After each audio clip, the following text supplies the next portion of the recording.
Nagmamadaling lumabas ng kwarto si Fatima na madatnan niya si Hendrix kasama si Jewel. Nasasaktan siya sa kanyang nakita dahil nakipaghalikan ang lalaki sa dati nitong girlfriend. Parang naulit na naman ang naranasan niya noon na naabutan niya si Eric kasama ang isang babae sa loob ng banyo. Hindi niya maiwasang masaktan sa kanyang nakita. Ang ibig sabihin nito, hindi pa rin nakapag-move on si Hendrix kay Jewel. Biglang tumulo ang kanyang luha habang pababa siya ng hagdan. Samantalang nakasunod naman sa kanya ang lalaki. "Fatima, please let me explain." Wika ni Hendrix at saka hinawakan nito ang kamay niya. Nakasunod din si Jewel na parang tuwang-tuwa sa tagumpay na unti-unti nitong nakakamtan. "Wala ka namang dapat ipaliwanag, Hendrix eh." Mahina, ngunit mariin ni Fatima na tugon habang ang mga luha niya ay malayang dumadaloy sa magkabila niyang pisngi. Pinagtitinginan sila ng mga katulong at baka sa mukha nito ang pagkadismaya. Tinapunan na matalim na tingin ang nakangiting si Jewel. Akmang bubuksan na ni Fatima ang pintuan ng malaking bahay nang pigilin ni Hendrix ang mga kamay niya. Niyakap siya nito, ngunit patuloy siyang nagpupumiglas. "Let me go!" Umiiyak na wika ni Fatima. "No, hindi ako papayag na umalis ka," sabi ni Hendrix. "Jewel," sabi nito at binalingan ang nakatayong babae. "Please umalis ka na at wag mo na kaming guguluhin pa." Bulyaw ni Hendrix. "Aalis ako ngayon, Hendrix, but it doesn't mean na sumusuko na ako. I'll take you back, whatever the cost," sabi ng babae, saka mabilis at tumalikod. Nang makita ni Fatima na umalis na si Jewel, umakyat siya ulit sa kwarto dahil unang-una, ayaw niyang naririnig sila ng mga katulong. Ayaw niyang malaman ng mga ito na hindi siya tunay na asawa ni Hendrix. "Fatima, I swear, hindi ko na mahal si Jewel. Matagal na kaming tapos. Please believe me." Nagsusumamong wika ng lalaki. "You don't have to explain, Hendrix. Wala namang totoo sa ating dalawa, di ba? Hindi mo ako asawa. Wala akong anumang legal na karapatan sa'yo. Wala din tayong relasyon." Mahinahong sabi ni Fatima habang patuloy na pinahid ang kanyang mga luha. Umupo siya sa gilid ng kama at pilit na pinapakalma ang kanyang sarili.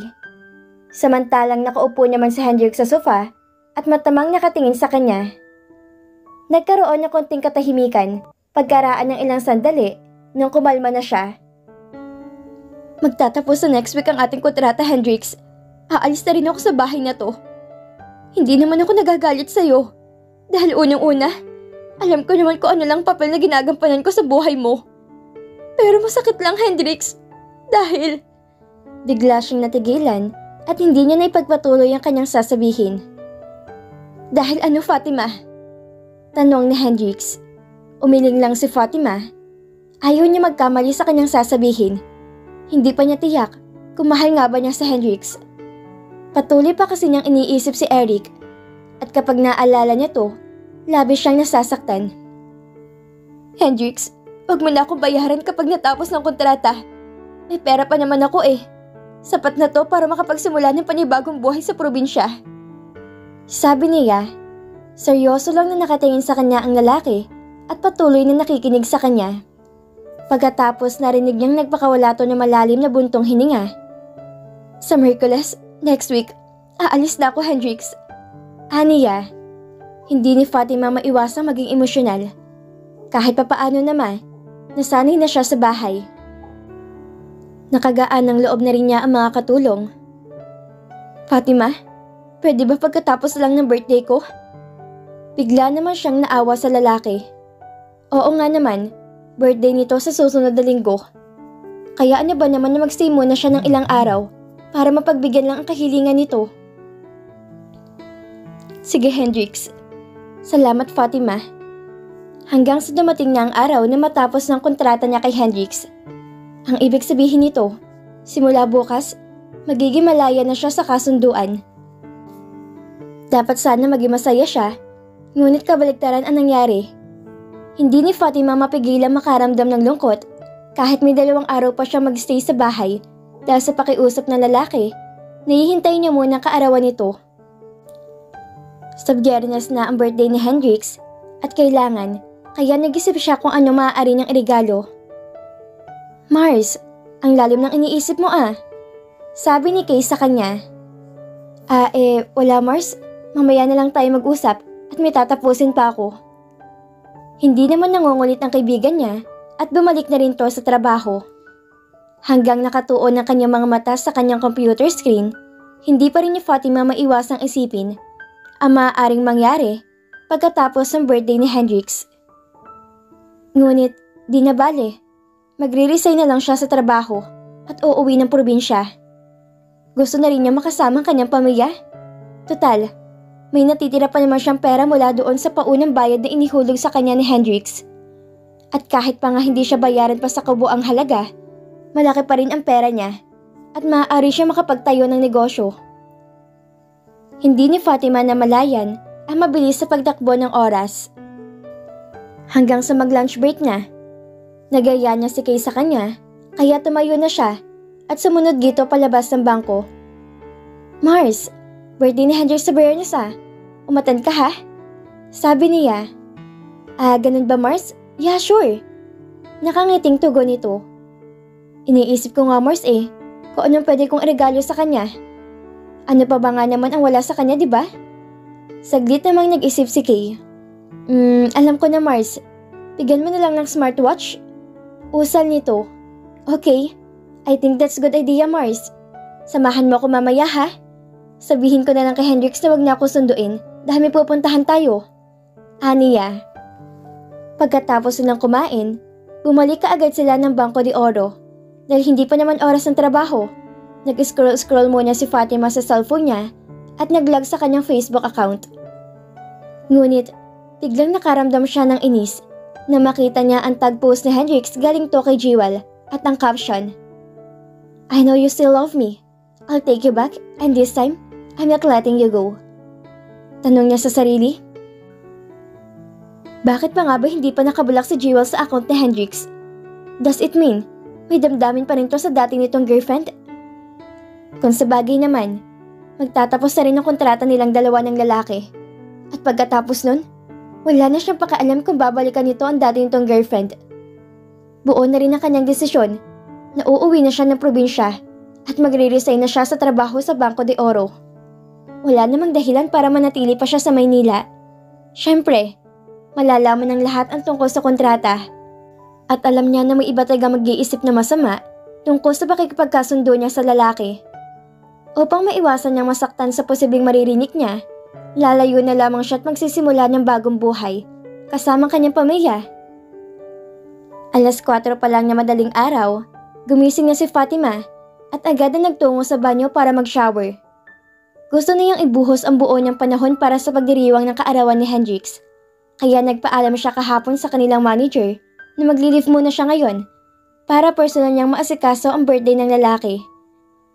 Nais niyang mapasaya to sa huling araw na magkasama sila. Habang nasa banyo siya, hindi niya maiwasang makaramdam ng lungkot. Hindi naman naging maganda ang simula nila ni Hendrix, ngunit unti-unti naman niyang nakikita ang mga magagandang katangian nito. Nararamdaman niya ang mainit na likidong kumawala sa mga mata niya. Gusto niyang umiyak at sumigaw ng malakas dahil sa kalungkutang bumabalot sa kanyang puso. Ngunit kailangan niya maging okay, kahit ngayong araw lang na to, alang-alang kay Hendrix. Pinilit niyang pakalmahin ang kanyang sarili at pinahid ang mga luha niya. Maya-maya'y lumabas na siya ng banyo at agad na nagbihis. Isang bulaklaking bestida na may manggas ang kanyang napiling suotin. Pagkatapos, sinuklay niya ang kanyang buhok at hinayaan lang niyang nakaloga yon. Naglagay siya ng pulbo sa kanyang pisngi at konting lip tint. Saglit na sinilyapan niya ang pinto ng karugtong na silid, ngunit nanatiling sarado pa rin yon, kaya natitiyak niya ang natutulog pa rin ng lalaki. 5:00 pa naman ng umaga at kadalasang nagigising to ng 6:00. Hindi rin yata to papasok ng pabrika dahil syempre, birthday nito ngayon. Lumabas si Fatima ng kwarto at bumaba ng hagdan. Nakikita niya kung gaano kaabala makakatulong sa paglilinis ng buong bahay. Bagamat nag-hire siya ng event decorators, ngunit kailangan pa rin niyang i-assist ang mga to sa kung anong kulay at disenyo na mas kaaya-ayang tingnan.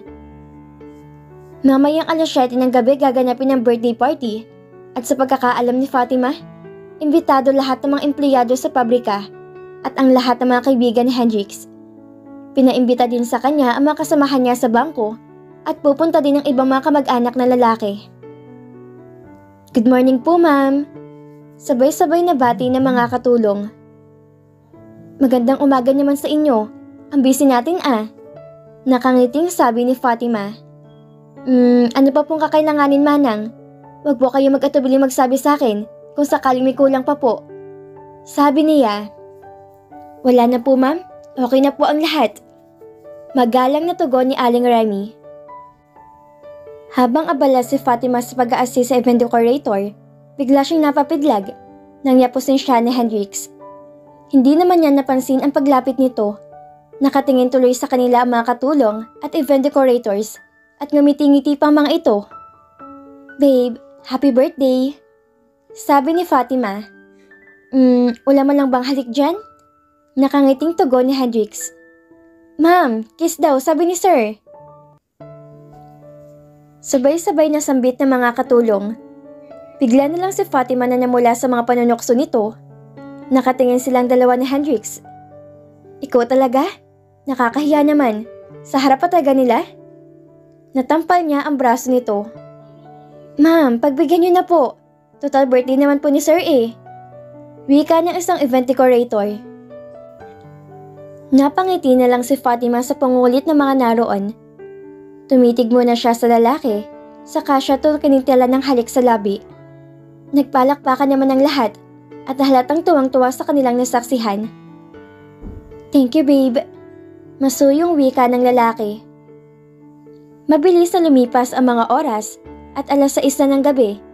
Nagsipagdatingan ng mga pinsan ni Hendrix galing Batangas at ang ibang mga kaibigan nito, kaya kailangan na rin niya magbihis upang maasikaso niya mga bisita ng lalaki. Sa huling pagkakataon, gagampanan niyang pagiging asawa niya dahil yun naman ang paniniwala ng lahat except sa mga tunay na nakakaalam tungkol sa kasunduan nila ng lalaki. Isang maxi dress ang kanyang napili. Bagong bili niya to noong magpunta sila ni Faye sa mall.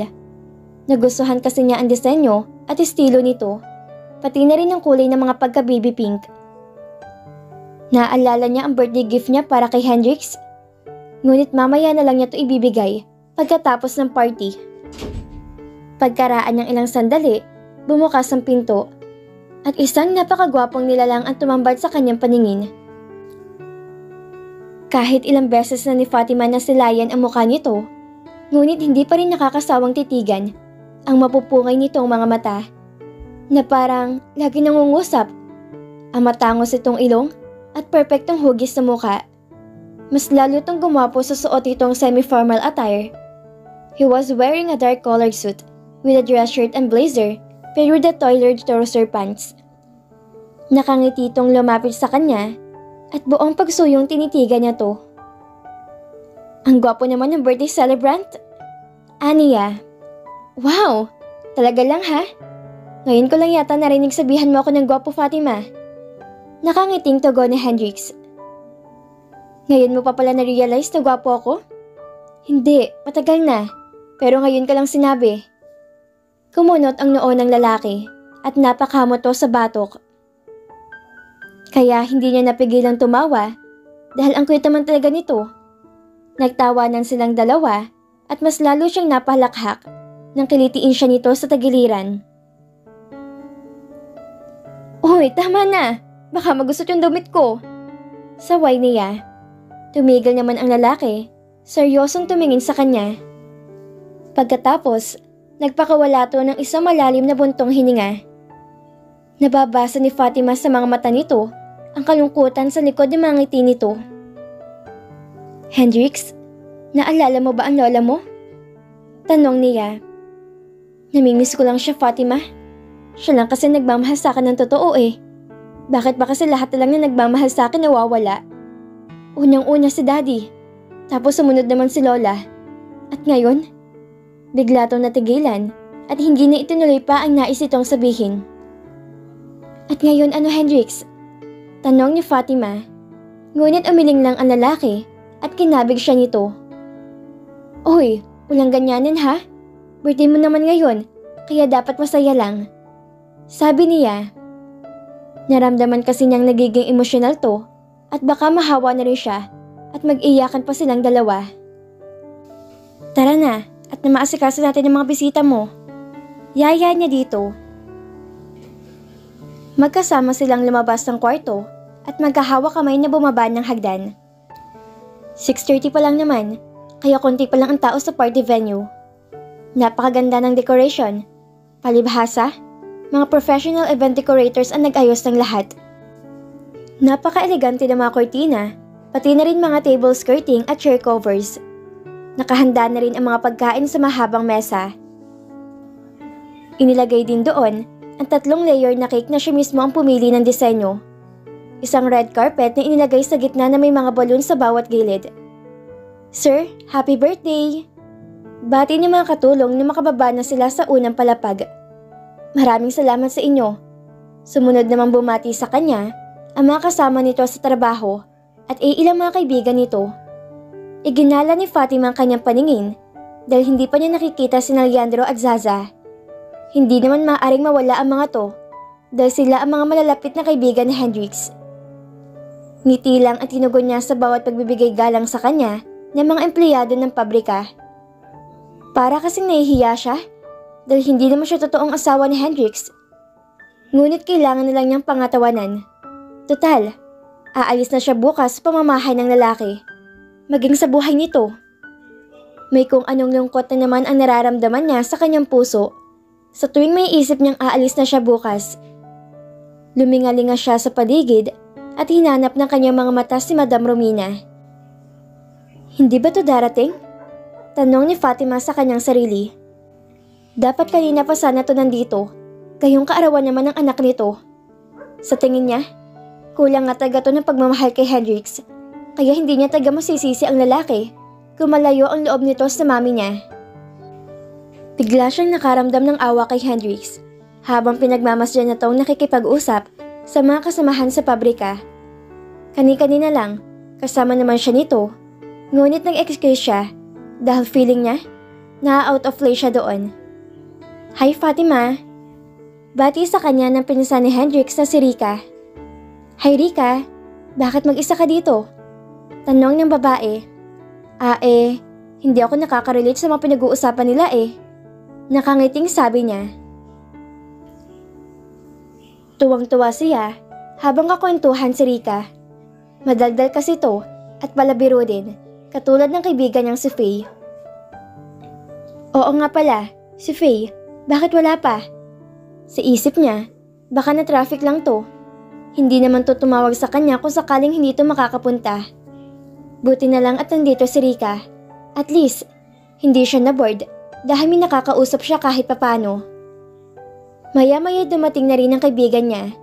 Matapos itong bumati kay Hendrix, lumapit naman to sa kanilang dalawa ni Rika. Mars, bakit ang tagal mo? Akala ko di ka na darating. Aniya. Hay nako, masyado matraffic Mars eh. Nandito na ba mga kasamahan natin? Tanong ni Kay. Wala pa nga eh. Ayan, andyan na pala Mars. Sambit niya na makitang papasok na ng bahay ang mga to. Pagkaraan ng ilang minuto, magkasamang dumating sina Zaza at Leandro. At ang huling dumating ay ang mami ni Hendrix. Akala ni Fatima mag-isa lang tong pumunta. Ngunit laking gulat niya na makita niyang kasama nito si Eric. Saglit siyang natigilan habang nakatingin sa magiging reaksyon ni Hendrix. Ngunit naisip niya, may karapatan din namang pumunta si Eric dahil kapatid naman to ng birthday celebrant. At siguro nga, nais lang ni Madam Romina na magkalapit ang loob ng mga anak niya. At dito na po nagtatapos ang ika-33 kabanata ng ating kwento. At sana'y muli niyo po akong samahan sa mga susunod pang kabanata na ibabahagi ko sa inyo. Maraming salamat po at ingat po tayong lahat.